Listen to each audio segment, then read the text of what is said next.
नमस्कार दोस्तों, आज हम बौद्ध धर्म अर्थात बुद्धिज्म से संबंधित वीडियो लेकर आए हैं जो अनेक प्रतियोगी परीक्षा जैसे एसएससी, जीडी, एमपीपीएससी और यूपी पुलिस आदि के लिए उपयोगी होगा। तो बौद्ध धर्म छठवीं ईस्वी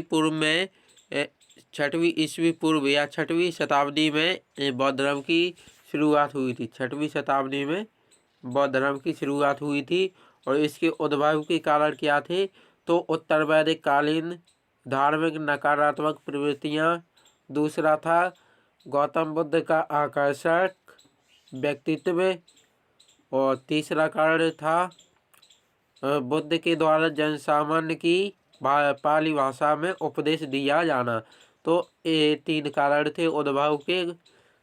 अब हम जानते हैं महात्मा बुद्ध के विषय में। महात्मा बुद्ध उत्तर प्रदेश का पीपरहवा एक नगर है जो बस्ती जिला में पड़ता है और उस बस्ती जिले के पीपरहवा के एक गणराज होता था, शाक गणराज। उस शाक गणराज जो वर्तमान में कपिलवस्तु के नाम से भी जाना जाता है और उसके राजा थे कौन? शुद्धोधन जो शाक वंश के थे।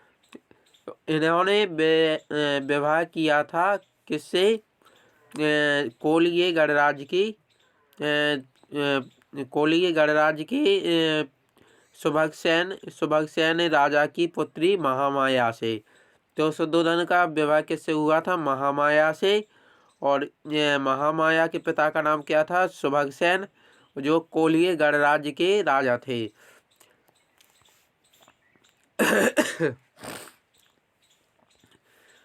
और फिर आगे क्या है इसके बीच? मतलब शाक कपिलवस्तु और शाक गणराज कपिलवस्तु और सुभगसेन राजा के कुलीय गणराज्य के बीच एक नदी पड़ती थी जिसे रोहिणी नदी कहते हैं।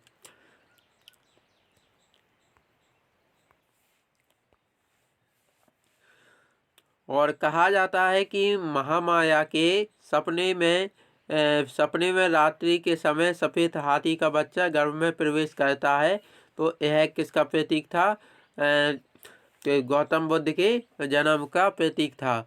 और पहले ऐसी प्रथा थी कि जो लड़की होती थी वह अपने पिता के यहाँ बालक को जन्म देती थी।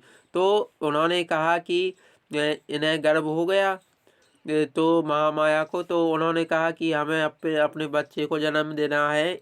तो उन्होंने कहा राजा से, शुद्धोधन से, कि हमारे लिए हमारे मायके पहुंचा दीजिए। तो शुद्धोधन राजा ने चांदी की पालकी सजवाई और उन्होंने मायके के लिए भेज दिया। तो जब जा रहे थे रास्ते में लुम्बिनी वन पड़ता है।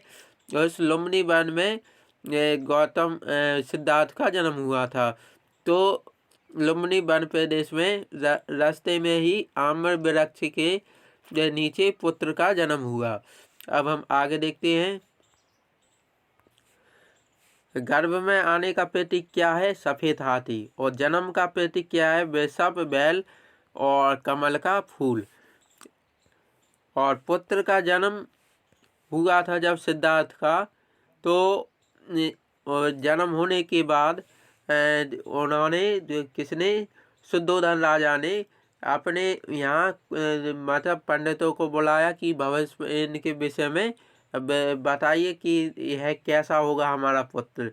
तो एक ब्राह्मण थे कौंडिन्य नाम के, उन्होंने भविष्यवाणी की थी या तो यह चक्रवर्ती सम्राट बनेगा या यह सन्यासी बनेगा। किसके विषय में कहा था? सिद्धार्थ के विषय में, कि या तो अगर बनेगा तो चक्रवर्ती सम्राट बनेगा या एक सन्यासी, साधु या सन्यासी बनेगा। तो उन्होंने और इनके गुरु या शिक्षक को सिद्धार्थ के गुरु या शिक्षक कौन हुए? बृहस्पति, जिनसे उन्होंने क्या किया था? सिर्फ आरंभिक ज्ञान प्राप्त किया था, मतलब अक्षर ज्ञान। और सिद्धार्थ के अन्य नाम क्या क्या हैं? इन्हें किन किन नामों से जाना जाता है? तो शाक्य मुनि के नाम से जाना जाता है, देशबल के नाम से जाना जाता है, सौमत विरुदा के नाम से जाना जाता है, और एशिया का प्रकाशपुंज अर्थात लाइट ऑफ एशिया के नाम से जाना जाता है, और तथागत के नाम से जाना जाता है। यह सिद्धार्थ जी के अन्य नाम हैं। अब आगे सिद्धार्थ अर्थात बुद्ध का जन्म 563 ईस्वी पूर्व में कपिलवस्तु के लुम्बिनी वन में हुआ था। लुम्बिनी वन में हुआ था। इनकी माता का नाम महामाया कोलिय गणराज्य के राजा सुभगसेन की पुत्री थी। और फिर सिद्धार्थ के जन्म के 7वें दिन महामाया की मृत्यु हो गई थी। और फिर इनका लालन पालन किसने किया था? तो विमाता प्रजापति गौतमी ने किया था, जो इनकी मौसी थी।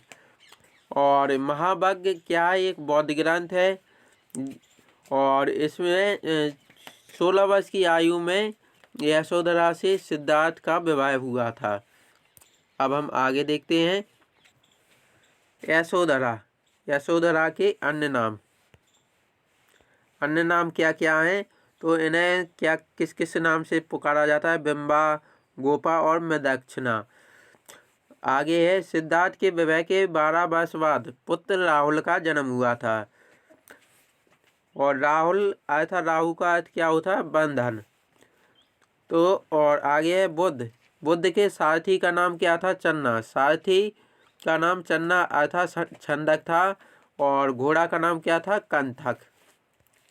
यह पूछ लिया जाता है कि घोड़ा का नाम क्या था? बुद्ध के घोड़ा का नाम, तो घोड़ा का नाम कंथक था, और सारथी का नाम चन्ना अर्थात कहीं कहीं छंदक भी मिलता है। जब गौतम बुद्ध अर्थात सिद्धार्थ नगर भ्रमण कर रहे थे, नगर में घूम रहे थे, तो उन्होंने नगर भ्रमण करते समय घूमते समय 4 घटना देखी। सबसे पहले वृद्ध पुरुष अर्थात बूढ़ा व्यक्ति, और फिर इसके बाद बीमार व्यक्ति अर्थात एक कोढ़ी व्यक्ति, और फिर इसके बाद मृतक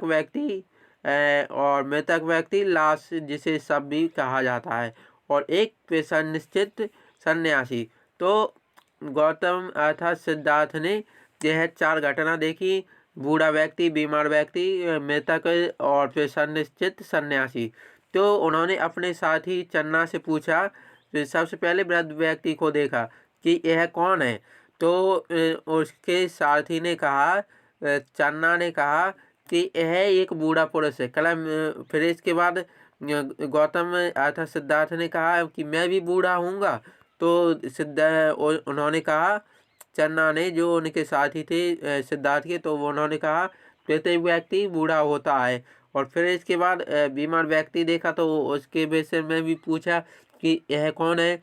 तो उन्होंने कहा कि यह एक बीमार व्यक्ति है। तो उन्होंने कहा मैं भी बूढ़ा मतलब बीमार हूँगा। तो ये भी कहा कि प्रत्येक व्यक्ति होता है।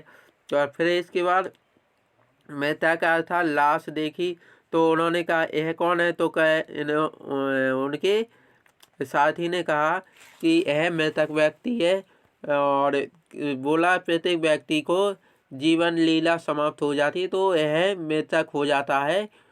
और फिर इसके बाद उन्होंने प्रसन्न चित्त सन्यासी को देखा, जिन्हें इन मोह माया से कोई वो नहीं था, लगाव नहीं था। वह खुश बिल्कुल, उसे ना किसी धन से ना किसी मोह माया से कोई लगाव नहीं था। तो उन्होंने पूछा कि यह कौन है? तो कहा यह एक सन्यासी है, और यह इतना खुश है। तो उन्होंने इन्हीं 4 घटनाओं से सबसे अधिक प्रसन्न चित्त सन्यासी से प्रभावित हुए, और घर लौटकर वह जम्बू वृक्ष के नीचे ध्यान मुद्रा में बैठ गए। जब जम्बू वृक्ष के नीचे ध्यान मुद्रा में बैठ गए, तो सिद्धार्थ के पिता ने देखा कि अब तो यह योगी अर्थात सन्यासी बन जाएगा। तो उन्होंने राज्य में 3 महलों का निर्माण करवाया था, जो मौसम के हिसाब से थे, और उन्हें उस महल में दासियों का नृत्य चल रहा था। और उन्हें मतलब ऐसा महसूस ना होने दिया जाए कि है, मतलब सन्यास में सन्यास के लिए सन्यासी बन जाए, ऐसा ना होने पाए। तो उन्होंने शुद्धोधन ने बहुत कोशिश की, लेकिन अब आगे देखते हैं। तो शुद्धोधन ने क्या किया था कि मतलब उन्होंने बहुत कोशिश की थी कि यह सन्यासी न बने, लेकिन उन्हें तो सन्यासी बनना था। तो अब देखते हैं ज्ञान की खोज। बुद्ध ने 29 वर्ष की आयु में सत्य अर्थात ज्ञान की खोज के लिए अपना घर त्याग दिया। अपना घर त्याग दिया मतलब घर को छोड़ दिया। यह घटना बौद्ध साहित्यों में महाविनिष्क्रमण कहलाई। महाविनिष्क्रमण किसे कहते हैं? तो बौद्ध साहित्य में जब सिद्धार्थ ने घर को छोड़ा था तो उस घटना को महाविनिष्क्रमण कहा गया था। साथ ही चैना तथा घोड़ा कंथक के साथ गृह त्याग किया था। सबसे पहले गृह त्याग करने के बाद सिद्धार्थ कहाँ गए थे? तो अनुप्रिया वन में गए थे। यहाँ पर बुद्ध ने अनोमा नदी में स्नान किया था और वहीं पर अपने सिर का मुंडन किया, राज के वस्त्रों का त्याग किया और भिक्षुक वस्त्र धारण कर लिए।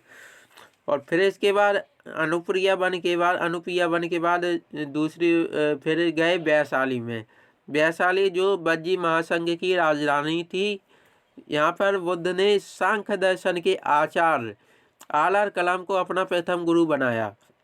वैसे तो गौतम बुद्ध के अर्थात सिद्धार्थ के गुरु कौन थे? बृहस्पति थे।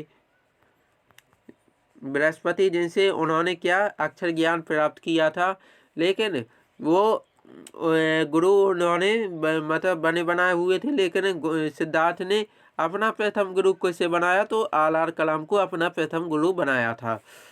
अब आगे देखते हैं। वैशाली के बाद मगध राजगृह जिसकी राजधानी राजगृह यहाँ के सम्राट बिंबिसार अर्थात हर्यक वंश के थे। यहाँ बुद्ध ने दो लोगों से मिले, बिंबिसार और रुद्रक रामपुत्र से मिले मगध राजगृह में। अब हम आगे देखते हैं। रुद्रक रामपुत्र योग दर्शन के आचार्य थे। बुद्ध ने इनसे योग दर्शन का ज्ञान लिया था। बुद्ध ने रुद्रक रामपुत्र को अपना दूसरा गुरु बनाया था। पहला गुरु किन्हें बनाया था? तो आलर कलाम को। और दूसरा गुरु किन्हें बनाया? तो रुद्रक रामपुत्र को।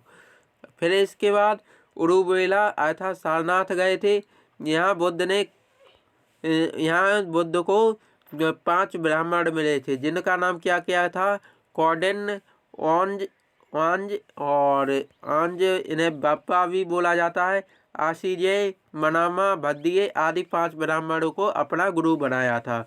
बुद्ध ने इनके साथ कठोर तप किया जिससे उनका शरीर जर्जर हो गया, किंतु आत्मसंतुष्टि नहीं मिली।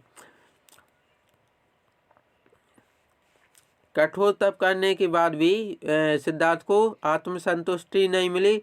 बुद्ध ने उरुवेला में संपत्ति ग्राम के मुखिया की पुत्री सुजाता के हाथों खीर ग्रहण की थी, खीर खाई थी। इसी स्थान पर बुद्ध को मध्यम मार्ग का ज्ञान प्राप्त हुआ था। तो जब 5 ब्राह्मणों के साथ सिद्धार्थ तपस्या कर रहे थे तो उन्होंने 4-5 दिन या 6-7 दिन में उनका शरीर बहुत कमज़ोर हो गया था। और तो इनसे फिर वहाँ पर सुजाता नाम की एक लड़की आई, जिनके हाथ से उन्होंने खीर खाई। और उन्होंने फिर मध्यम मार्ग देखा, मतलब उन्होंने देखा कि एक व्यक्ति सारंगी बजा रहा है। तो उस सारंगी का तार होता है उसमें, तो उस तार को उसने टूट गया था, तो उसने ढीला बांधा तो उससे स्वर नहीं निकल रहे थे। और फिर कसकर बांधा तो भी नहीं निकल रहे थे, स्वर नहीं निकल रहे थे। तो उसने फिर अच्छी तरह से बांधा, मतलब मध्यम से, ना ज़्यादा अधिक कसा और ना ज़्यादा ढीला छोड़ा। तो इसी घटना को देखकर सिद्धार्थ ने मध्यम मार्ग को अपनाया था। ज्ञान प्राप्त करने के लिए मध्यम मार्ग अपनाया था। फिर इसके बाद सिद्धार्थ कहाँ गए? गया जो बिहार में पड़ता है, इसी स्थान पर 7 दिनों तक बुद्ध ने पीपल वृक्ष के नीचे कठोर तप किया। नदी क्या थी? नदी थी निरंजना, जिसे पुनपुन और फाल्गु नदी के नाम से भी जाना जाता है। तो गौतम बुद्ध को अर्थात सिद्धार्थ को ज्ञान प्राप्त कहाँ हुआ? तो गया अर्थात बिहार में हुआ, जिसे बोध गया भी बोला जाता है, बोध गया बोला जाता है। अब हम आगे देखते हैं। वैशाख पूर्णिमा की रात्रि को सत्य ज्ञान की प्राप्ति की बुद्ध की उपाधि तथागत। तभी से बुद्ध की उपाधि क्या हो गई? तथागत। महात्मा बुद्ध को ज्ञान की प्राप्ति स्थान क्या था? बोध गया। वृक्ष था पीपल वृक्ष, जिसे बोधि वृक्ष भी बोला जाता है। पर्व था क्या? वैशाख पूर्णिमा थी उस दिन। और कब ये आयु क्या थी उस समय जब ज्ञान प्राप्त हुआ सिद्धार्थ को? तो आयु थी 35 वर्ष। और नदी कौन सी नदी थी? निरंजना, जिसे पुनपुन और फाल्गु नदी के नाम से भी जाना जाता है। और वैशाख पूर्णिमा बौद्ध धर्म में महत्व रखती है, क्योंकि इसी दिन बुद्ध पूर्णिमा कहा जाता है। इसी दिन इनका जन्म माना जाता है, और इसी दिन ज्ञान की प्राप्ति और इसी दिन महापरिनिर्वाण माना जाता है। और बोधि वृक्ष था जहाँ पर सिद्धार्थ को ज्ञान प्राप्त हुआ था। प्रारंभ में अशोक की पत्नी तिष्यलक्षिता द्वारा इस वृक्ष को कटवा दिया था, जिसकी जड़ें थोड़ी थोड़ी रह गई थी। लेकिन फिर इसके बाद अंतिम रूप से इस वृक्ष को बंगाल के गौड़ वंश के राजा शशांक ने पूर्ण रूप से कटवा दिया था। फिर ज्ञान का प्रसार बोध गया में सर्वप्रथम 2 बंजारों को उपदेश दिया था। सिद्धार्थ ने अर्थात गौतम बुद्ध ने 2 बंजारों को उपदेश दिया था। उनमें पहला बंजारा था तपस्सु और दूसरा बंजारा था भल्लका। लेकिन इन बंजारों को उनके उपदेश समझ में नहीं आए। फिर इसके बाद सिद्धार्थ अर्थात गौतम बुद्ध कहाँ आए? सारनाथ आए, गंधकूट अर्थात गंधकूट पर्वत और माधव पर्वत पर। तो यहाँ पर 5 ब्राह्मणों से दोबारा मुलाकात हुई थी, जिन्हें पहले इन्होंने अपना गुरु भी बनाया था, इनके साथ तपस्या भी की थी। तो दोबारा मिले, इन्होंने अपना उपदेश इन्हीं 5 ब्राह्मणों को दिया, और इसे महात्मा बुद्ध का प्रथम उपदेश कहा जाता है। वैसे दिया था 2 बंजारों को, लेकिन उन्हें समझ में नहीं आया। लेकिन फिर इसके बाद इन्होंने 5 ब्राह्मणों को अपना उपदेश दिया, और इसे महात्मा बुद्ध का प्रथम उपदेश कहा जाता है। और प्रथम उपदेश कहाँ दिया था? तो सारनाथ में दिया था। प्रश्न आ जाता है कि गौतम बुद्ध अर्थात सिद्धार्थ ने अपना पहला उपदेश कहाँ दिया था? तो सारनाथ में अपना पहला उपदेश दिया था। अब हम आगे देखते हैं। इस प्रथम उपदेश को ही बौद्ध साहित्यों में धर्म चक्र परिवर्तन कहा जाता है, अर्थात कहा गया है। फिर इसके बाद मगध में गए गौतम बुद्ध, तो राजा बिंबिसार से मुलाकात की। बुद्ध ने इन्हें भी उपदेश दिया, तथा इन उपदेशों के बाद बिंबिसार ने आम्रपाली नामक वेश्या का परित्याग कर दिया था। तो उपदेश से क्या किया था? बिंबिसार राजा थे, तो वह एक वेश्या थी, उसके वहाँ जाना आना अधिक था, और वह राजकाज का धर्म भूलकर इसके आगे पीछे घूमते फिरते थे, तो आम्रपाली के पीछे। तो मगध में गौतम बुद्ध अर्थात सिद्धार्थ आए, तो उन्होंने उस राजा को अपने उपदेश दिए, जिससे वह राजा अपने धर्म के प्रति जागृत हो गया, और उन्होंने आम्रपाली नामक वेश्या का परित्याग अर्थात आम्रपाली को छोड़ दिया, परित्याग कर दिया। फिर इसके बाद बिंबिसार ने बुद्ध के 4 माह के वैश्यवास हेतु बेलू वन का निर्माण कराया। तो बिंबिसार को जब राजकीय धर्म से अवगत कराया, तो बिंबिसार ने गौतम बुद्ध को इस मतलब खुश होकर 4 माह के वैश्यवास हेतु बेलू वन का निर्माण करवाया, और मगध को प्रचार का केंद्र बनाया। गौतम बुद्ध ने मगध को प्रचार का केंद्र बनाया। फिर इसके बाद गौतम बुद्ध कपिलवस्तु शाक्यगढ़ राज्य में आए, और यशोधरा जो इनकी पत्नी थी, उनसे भिक्षा ग्रहण की। फिर इसके बाद श्रावस्ती एक नगर है जो कौशल महाजनपद की एक नगर थी श्रावस्ती। और तो वहाँ पर बुद्ध ने सर्वाधिक उपदेश दिए थे। प्रश्न आ जाता है कि बुद्ध ने अपने सर्वाधिक उपदेश सबसे अधिक उपदेश कहाँ दिए, तो श्रावस्ती नगर में सबसे अधिक उपदेश दिए थे। फिर इसके बाद कुशीनगर जो मल्ल महाजनपद का एक नगर है। बुद्ध ने अपने अंतिम उपदेश अपने सुबक्ष नामक शिष्य को दिए। तो प्रश्न आ जाता है कि बुद्ध ने अपने अंतिम उपदेश किसको दिया था, तो सुबक्ष, कहीं कहीं इनका नाम सुभद्र नाम भी आ जाता है, तो सुबक्ष नाम के शिष्य को दिए थे। और हिरण्यवती नदी के किनारे 483 ईस्वी पूर्व में गौतम बुद्ध की मृत्यु हो गई थी, जिसे बौद्ध धर्म में महापरिनिर्वाण कहा जाता है। बुद्ध ने 45 वर्षों तक उपदेश ज्ञान का प्रसार किया था और बौद्ध धर्म में शामिल होने वाली पहली महिला प्रजापति भी गौतमी थी, जो उनकी मौसी थी। अब हम आगे देखते हैं।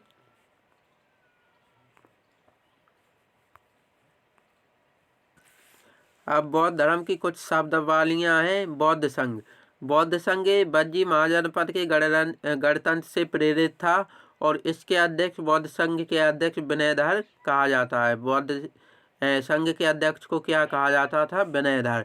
संघ में प्रवेश की न्यूनतम आयु क्या थी? 15 वर्ष। और संघ में प्रवेश की प्रक्रिया को क्या कहा जाता था? तो प्रवज्या कहा जाता था। और प्रवज्या के बाद भिक्षुक क्या कहलाए? सिरमणई कहलाए। फिर इसके बाद बौद्ध संघ में भिक्षुओं द्वारा रखे गए प्रस्ताव को नत्थी कहते थे। बौद्ध संघ में भिक्षुओं द्वारा रखे गए प्रस्ताव को क्या कहते थे? नत्थी कहते थे। और बौद्ध धर्म में बौद्ध संघ में बहस और चर्चा को क्या कहा जाता था? तो अनुशासन कहा जाता था। और बौद्ध संघ में अब जब चर्चा होगी, बहस होगी और संघ है, तो उसमें मतदान की प्रक्रिया भी होती थी। मतदान की 2 प्रक्रिया होती थी, एक खुला मतदान और दूसरा गुप्त अर्थात बंद मतदान। तो खुले मतदान को विवतिक कहते थे और गुप्त मतदान को गुल्हक कहते थे। और जब मतदान होगा तो बहुमत में भी आएगी कोई, मतलब पार्टी अर्थात दल बहुमत में आएगा, तो बहुमत को क्या कहा जाता था? तो बौद्ध संघ में भूमि स्कंद कहा जाता था। अब हम आगे देखते हैं। और फिर इसके बाद मतदान अधिकारी क्या कहलाता था? तो मतदान अधिकारी कहलाता था सलाका, अर्थात सलाका ग्राहक या पुरुष, या सलाका ग्राहक कहलाता था। और अभी वर्तमान में मतदान अधिकारी को क्या बोलते हैं? तो मतदान अधिकारी या चुनाव आयुक्त बोला जाता है। लेकिन बौद्ध संघ के समय क्या बोला जाता था? सलाका ग्राहक या सलाका पुरुष कहा जाता था। अब हम तो संघ में प्रवेश की न्यूनतम आयु क्या थी? 15 वर्ष। और 15 वर्ष के इस आयु में उन्हें किन सिद्धांतों का पालन करना पड़ता था? तो 10 शील व्रत का पालन करना पड़ता था। जो 10 शील व्रत कौन कौन से हैं? सत्य, अहिंसा, अस्तेय, अपरिग्रह, मद्य निषेध, कोमल शैया का त्याग, असमय भोजन का त्याग और कामनी कंचन का त्याग, सुगंधित पदार्थों से दूरी और स्त्री संगति से दूरी। और ज्ञान प्राप्ति के लिए मतलब 5 वर्ष में इन्हें 5 वर्ष तक ज्ञान प्राप्त करना पड़ता था। और यह 10 शील व्रतों का पालन करना पड़ता था। और इसके बाद प्रवज्या के बाद भिक्षुक की उपाधि क्या हो जाती थी? सिरमणे उपाधि हो जाती थी। सिरमणे नहीं, सॉरी, यहाँ पर गलत बोल दिया हमने। 10 शील नियम का पालन करने के बाद वैसे संघ में प्रवेश की आयु क्या थी? तो संघ में प्रवेश की आयु थी 15 वर्ष न्यूनतम आयु थी। और 10 शील नियम का पालन करने के बाद 20 वर्ष की आयु में उपसंपदा उपाधि दी जाती थी। उपसंपदा उपाधि दी जाती थी। जैसे 15 वर्ष में प्रवेश किया तो 15 वर्ष में 5 साल तक पढ़ाई करने के बाद इन्हें एक डिग्री मिल जाती थी, जिससे उपसंपदा कहा जाता था।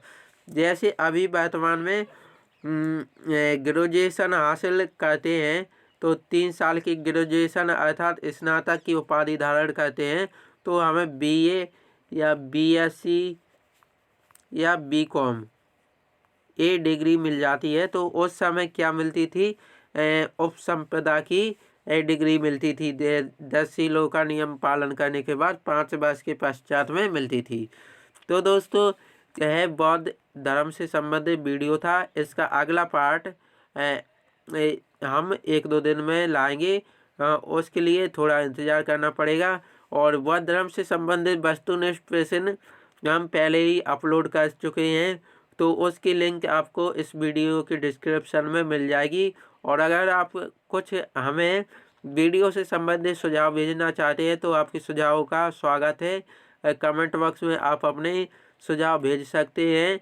और आपको यह वीडियो अच्छा लगा हो तो वीडियो को लाइक करें और अपने दोस्तों के साथ शेयर भी करें। वीडियो देखने के लिए बहुत बहुत धन्यवाद।